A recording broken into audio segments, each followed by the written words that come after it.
Hello and welcome back, and today I want to talk about the DSM-7 beta. I want to talk about 5 things you should bear in mind before proceeding with that beta. And lots of people have gone straight ahead as soon as the beta was available, and Synology talked about a lot of their stuff for 2021, just went straight away, downloaded it, installed it, without really thinking about things beginning all the way through to the end. There's lots of things about the beta that you should know, and this is very much targeted at people that have already got a Synology NAS already and were wondering about testing out the new beta. So I just wanted to touch on 5 key things you should know and remember before you go ahead with the beta. Okay, so let's go straight into it. The first thing, and of course I'm going to say this, they say it, everyone says it, but if you haven't already heard it, this might be a surprise to you: back up. If you're going to upgrade and test out this DSM beta, know that you should back up. And I don't just mean back up your data. I am talking everything. Try to get a whole image backed up, get a whole DSM image, utilize a lot of like Active Backup Suite, utilize a lot of the individual app backup options that are already built in. Ultimately, back the hell up. Get some new hard drives maybe. If you've got spare hard drives, take out the current array, power down the device safely and pop them to one side, but just make sure you back up everything, not just the data and the files and the photos and the videos. Back up everything from config files and more, because you will find if you try to pull that data back, even if you're doing an rsync to another NAS, that configuration options can change, and you need to know that you can revert as easy as possible. So backing up just simply the files and the bits and the blobs of data is not enough. You have to make sure your entire operation, everything, is backed up first, because DSM-7, leading into my second point, does arrive with another key thing to bear in mind if you upgrade, and that second one is, of course, that there is no going back. If you do install the DSM-7 beta on your NAS, we are talking about an update that will patch the little flash memory module inside. What I'm saying is, it is really tough, nigh on impossible, to go back easily to DSM 6.2 on your NAS. If you test out the beta, that beta is what you're going to be running with on that system in most cases. It's not impossible to revert back, and do check out Reddit, and there's lots of guides on there that people have talked about as early back as the private beta to actually roll back your system to DSM 6.2, but it's still by no means easy. And if you install those new drives, the old drives that you've removed into this DSM-7 NAS, bear in mind that it will begin migrating. It won't just go ahead and run 6.2. It will migrate the data on those drives and the surrounding app environment to DSM-7 beta.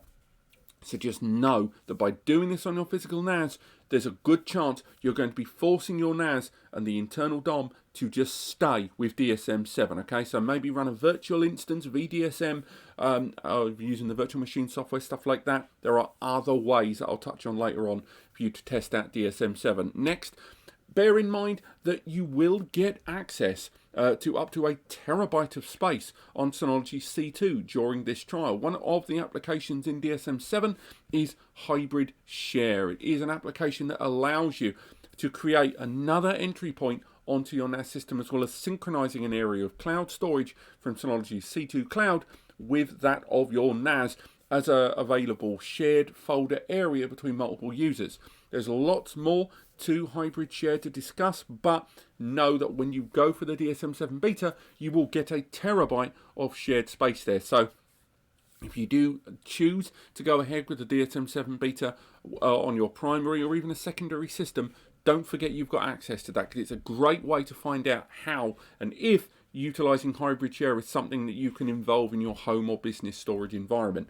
A lot of people have gone ahead with the DSM-7 beta unaware that they're getting, again, up to 1 terabyte of data included within the trial with Hybrid Share on that C2 Cloud. It is limited, of course, to the beta, so the chances are we'll snip the ties on that at the end, or at least say to you, do you want a subscription service? But it's still a nice thing that's included in that beta that not a lot of people know. The next thing to bear in mind is app migration. Now, when the beta was first announced, a lot of people initially noted that there were applications missing, whether they had updated their existing 6.2 NAS to the DSM-7 beta, and it already had applications downloaded and installed, or they were going for a fresh installation on a primary or secondary, or even going for a virtual DSM, a lot of people noted that there are apps missing. Now, some of those gaps have been filled in since the release of that beta.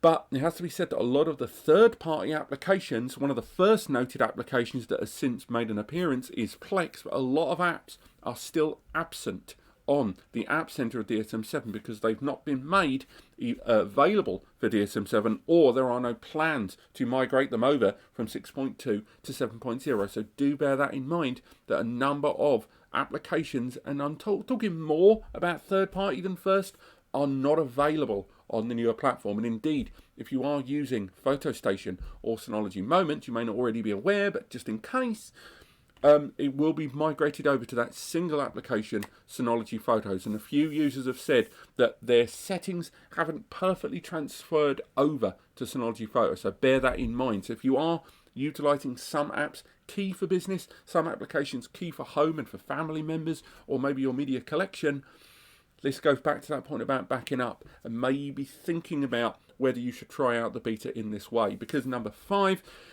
I've already mentioned it on a bunch of other videos and mentioned it on NAS Compares, but there is a demo. You don't have to end up utilizing a load of your CPU and memory resources for a virtual DSM. You don't have to run the risk of upgrading your whole system and potentially moving to a slightly less stable beta than your fully established release.